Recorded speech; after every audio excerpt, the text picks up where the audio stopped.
السلام عليكم ورحمة الله وبركاته. مهندس محمد فريد. النهارده بنصور فيديو جديد من أحد مواقعنا في الحي التاسع في الشيخ زايد. الحمد لله متعودين على تشطيب 4 شقق. اشتغلنا في الشقتين اللي فوق، خلصنا الحمد لله أعمال الجبسون بورد والسيراميك، وطبعا كل أعمال التأسيس والتعديلات المعمارية اللازمة أثناء التصميم.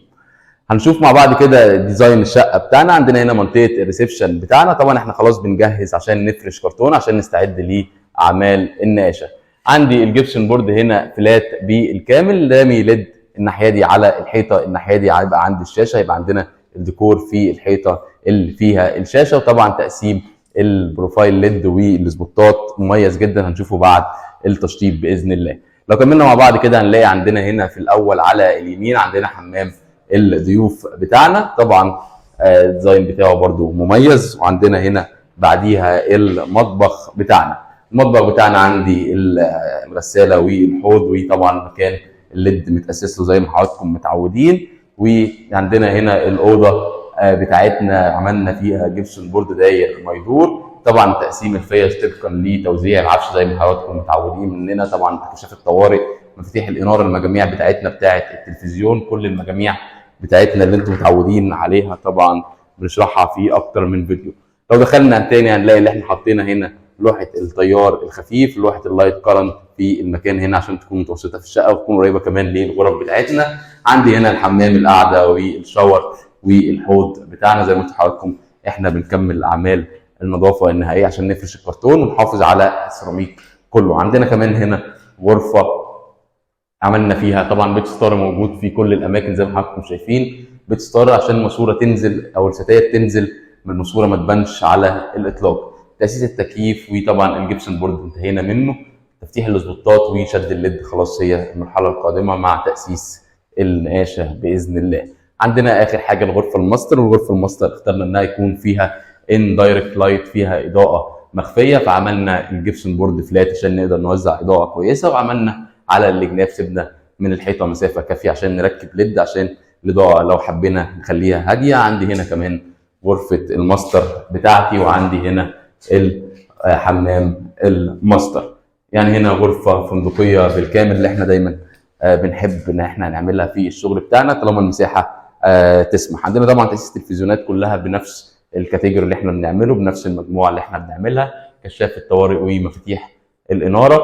نكمل مع بعض كده وندخل الشقه الثانيه. برضو الحمد لله انتهينا من اعمال السيراميك فيها.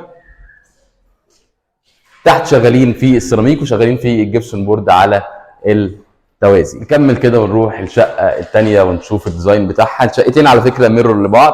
طبعا برضو بنكمل اعمال النظافه زي ما قلت لحضراتكم، النهارده بننظف عشان نجهز اعمال النقاشه بتاعتنا، تاسيس النقاشه، وطبعا الشغل بتاع السقف الكهرباء بتاعته عشان ما حدش يقف على البورسلين او السيراميك ويبهدله.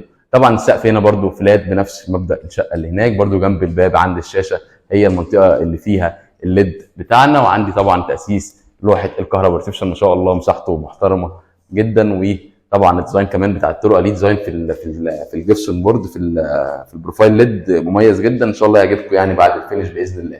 عندي المطبخ بتاعي برضو بنفس التقسيمات بتاعتنا. وعندي هنا غرفه نوم رقم 1. طبعا اماكن الكهرباء بتاعت الكومودينو موجوده دي حسب التقسيمه. الجبسون بورد هو داير ما يدور بيت نور، بيدي ليد اضاءه غير مباشره، وبيدي كمان نقدر نفتح فيه سبوتات حسب الرسمه اللي احنا معتمدينها مع العميل. وطبعا مكان بيت الستاره وتاسيس التكييف بتاعنا. لو كملنا كده مع بعض هنلاقي عندنا هنا الحمام طبعا ديزاين جميل، بلاطه، البلاط الكبير ده طبعا بيبقى بيدي فخامه في الشكل بتاعه. طبعا عندنا هنا الشاور هيبقى من الرخام عشان كده ما تبلطش معانا. عندي هنا مكان الشاور، وعندي هنا القعده بتاعتي، طبعا تاسيس السخن والبارد بتاعنا موجود. كمان هنبتدي على طول في شغل الجبسون بورد في الحمامات اللي خلصت. عندي هنا كمان في الغرفه النوم برضو متقسمه انها غرفه نوم بنفس الديزاين بنفس التاسيس بتاعنا، مجموعه الشاشه بتاعتنا، تاسيس التكييف، برضو الجبسون بورد، كشاف الطوارئ بتاعنا. لوحه الطيار الخفيف في نفس المكان بتاع الشقه اللي فاتت، برضو نفس المكان هنا، وده شفنا ان هو هيكون انسب مكان معانا في الشقه. غرفه الماستر برضو جبسن بورد فلات ورامي ليد على الحوايط كلها. وعندي هنا غرفه الدريسنج بتاعنا، وعندي كمان الحمام الماستر.